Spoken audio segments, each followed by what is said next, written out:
Tuelekee eneo la Mrima ambapo zaidi ya wabunge 25 kutoka kaunti tofauti humu nchini wamezuru Limuru, kaunti ya Kiambu katika kampeni ya kutetea serikali ya Kenya Kwanza, huku akikashifu vikali aliyekuwa naibu rais Rigathi Gachagua ambaye anaonekana kushinikiza mageuzi makuu ya kisiasa katika eneo la Mlima Kenya.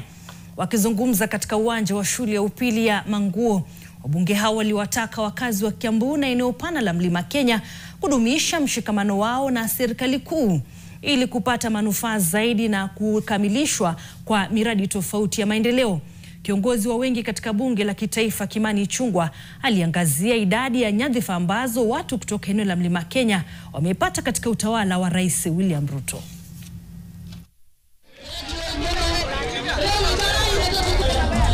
Ruto must go is not an agenda.